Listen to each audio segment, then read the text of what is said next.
Here's what's been happening lately. 3 things. First, Illinois' gas tax is set to increase every year unless lawmakers intervene. Next, new data shows that Illinois homeowners pay the country's highest property tax rates.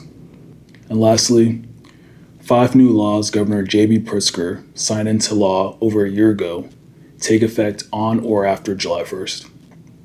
I'll share what you need to know. First, Illinois' state gas tax is slated to go up every year without lawmakers ever voting on the increases.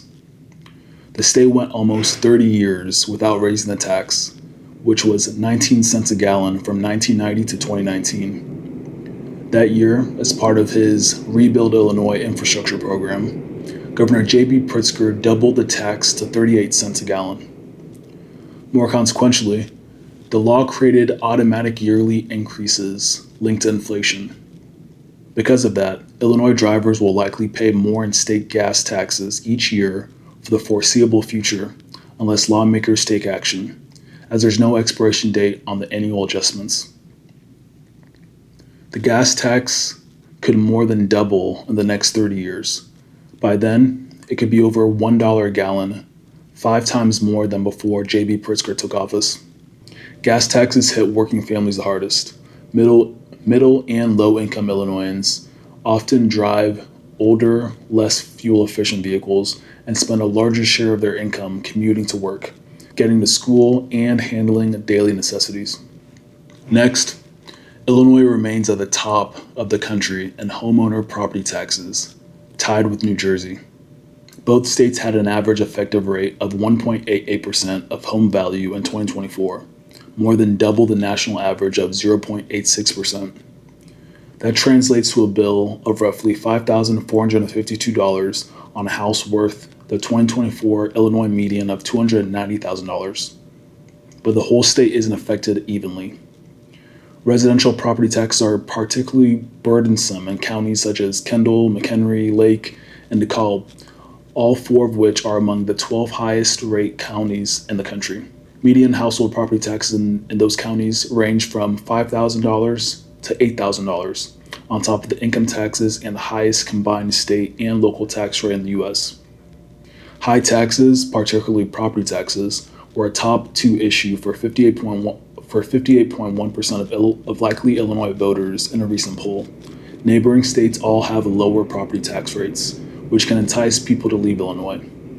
In 2024, Illinois lost a net of nearly 12,000 people to Indiana, where the effective property tax rate was only 0.76%. Nearly a net 10,000 left for Wisconsin with an effective property tax rate of 1.32%. Illinois property taxes are driven by a combination of local and state decisions.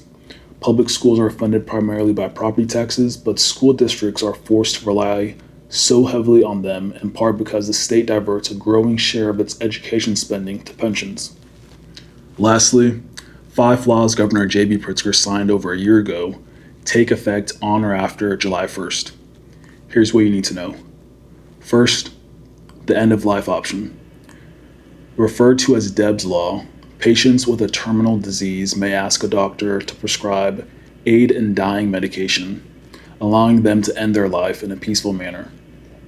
Senate Bill 1950 was originally titled Sanitary Food Preparation, and then amended in the last week of the 2025 regular session to the End-of-Life Options for Terminally Ill Patients Act. Second, the cyberbullying definition.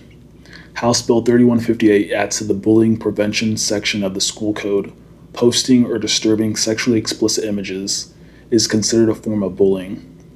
So beginning in the 2026-2027 school year, cyberbullying also includes the posting or distribution of an unauthorized digital replica by electronic means if the post creates fear or harm for the student, hurts the student's physical or mental health, or interferes with the student's academic performance or the ability to participate in other services, activities, or privileges provided by the school.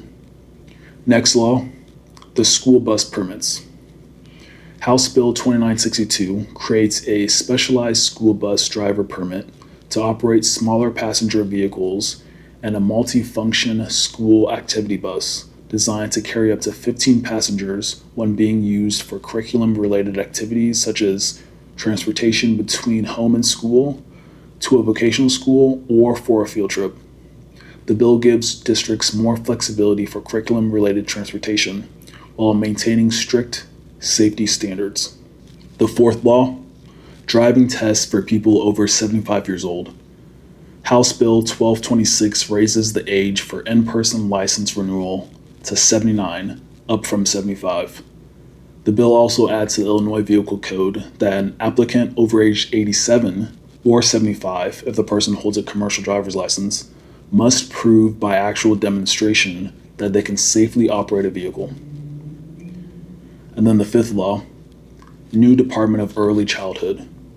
Passed in 2024 during the 103rd Illinois General Assembly, Senate Bill 1 streamlines bureaucracy and accomplishes a recommendation from the bipartisan Illinois Commission on Equitable Early Childhood Education and Care Funding.